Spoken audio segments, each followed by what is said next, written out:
कहानी शुरू करने से पहले दोस्तों प्लीज़ हमारे चैनल को सब्सक्राइब कर दें और हमारे वीडियो को लाइक कर दें। कहानी की शुरुआत में हमें दिखाया जाता है कि ट्रेन का एक्सीडेंट हो चुका होता है। वहाँ बहुत सारे लोगों की भीड़ लगी हुई होती है और काफ़ी सारे लोगों की लाश पड़ी हुई होती है। लाश के जानने वाले और अपने लोग सब लाश के पास जाकर रो रहे होते हैं, चीख रहे होते हैं, चिल्ला रहे होते हैं। काफ़ी सारे ट्रेन के डिब्बों में आग भी लग जाती है। लोग वहाँ आग बुझाने में भी लगे होते हैं। चारों तरफ इधर उधर लाशें बिछी हुई होती है।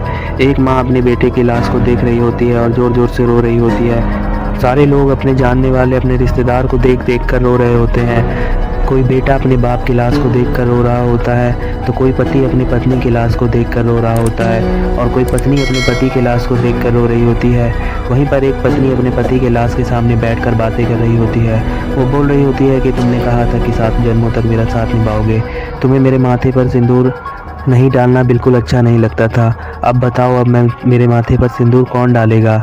तुम आ क्यों नहीं जाते? तुम मुझे छोड़कर क्यों चले जाते हो?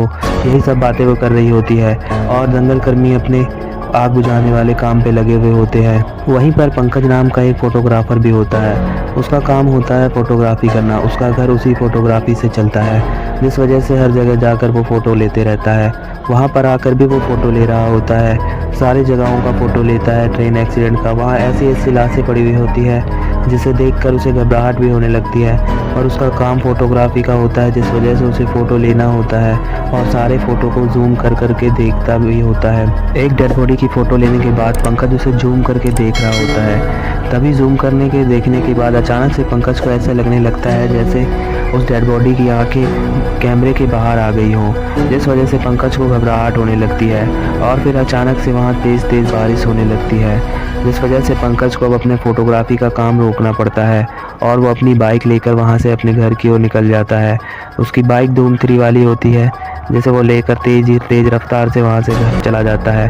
घर जाकर भी वो सारे फ़ोटो को चेक करता है, क्योंकि उसे हर फ़ोटो को जूम करके देखना होता है। अगर एक भी फ़ोटो ख़राब होती है तो उसे अपने बॉस के गुस्से का सामना करना पड़ता है, जिस वजह से रात हो जाती है और वो खाना खाने के बाद अपने टेबल पर बैठ कर के सारे फ़ोटो को स्कैन करता है और कंप्यूटर से भेजने की तैयारी करने लगता है। ये सारे काम करने से पहले उसे हर एक फ़ोटो को जूम करके अच्छे तरीके से चेक करना पड़ता है, इसलिए वो हर एक लाश की फ़ोटो को जूम कर कर के देख रहा होता है।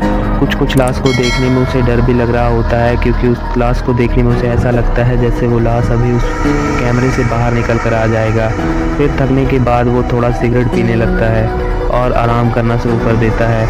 अभी वो अपनी आराम वाली कुर्सी पर बैठा हुआ होता है और सिगरेट पी रहा होता है। तभी अचानक से उसे ऐसा लगता है जैसे उसके पीछे कोई आकर खड़ा हुआ हो और वो जैसे ही पीछे की तरफ मुड़ता है तो वो आदमी गायब हो जाता है, जिसे देखकर वो काफ़ी ज़्यादा डर जाता है और टेबल पे वो अपने सारे फ़ोटोग्राफ्स और कैमरे को रख देता है और फिर से अपनी कुर्सी पर बैठ करके सिगरेट पीने लगता है। तभी अचानक से उसके फ़ैन ऑन हो जाते हैं और सारे फ़ोटोग्राफ वहाँ से उड़कर गिर जाते हैं। अब वो काफ़ी डर जाता है कि अचानक से उसके फ़ैन अपने आप कैसे ऑन हो गए। वो जल्दी से जाता है, अपने फ़ैन का स्विच ऑफ करता है और सारे फ़ोटोग्राफ्स को उठा लेता है और फिर से उसकी फ़ैन अचानक से ऑन हो जाते हैं और फिर से फ़ैन उसके बंद भी हो जाते हैं, जिसे देखकर वो घबराने लगता है कि ये फ़ैन अपने आप ऑन ऑफ कैसे हो सकता है। वो बहुत ज़्यादा परेशान हो जाता है और वो सारे फ़ोटोग्राफ को फिर से सरियाकर उसके ऊपर पेपर वेट रख देता है और फिर से अपनी टेबल पर जाकर बैठ जाता है और अपने कंप्यूटर पे काम करना शुरू कर देता है, क्योंकि उसे अपने ऑफिस में PDF बनाकर भेजना होता है। जब वो अपने कंप्यूटर पे काम कर रहा होता है तभी उसे महसूस होता है कि उसके आसपास कोई है, पर उसे कोई दिखाई नहीं दे रहा होता है। उसे काफ़ी ज़्यादा डर लग रहा होता है। तभी उसके पेपर वेट को कोई पकड़ लेता है और उसे हाथ दिखाई देने लगता है, जिसे देखकर वो काफ़ी ज़्यादा डर जाता है, क्योंकि वो हाथ बिल्कुल ऐसा लग रहा होता है जैसे किसी मुर्दे का हो।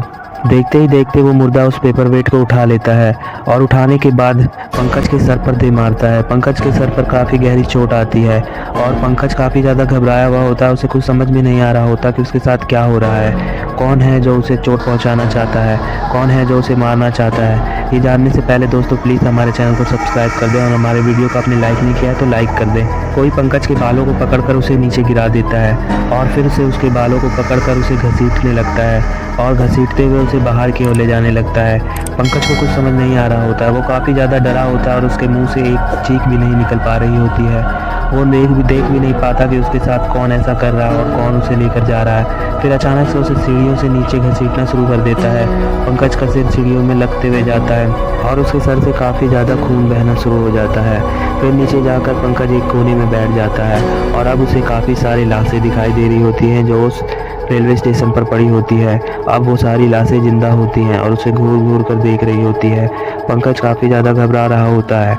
वो लाशें उसे घूर कर देखने लगती हैं और फिर वो उस लाशों में एक छोटा बच्चा भी होता है और वो लाशें फिर पंकज की तरफ बढ़ने लगती हैं और सारी की सारी लाशें पंकज पर टूट पड़ती हैं और उसे मार देती हैं। दोस्तों प्लीज़ हमारे चैनल को सब्सक्राइब कर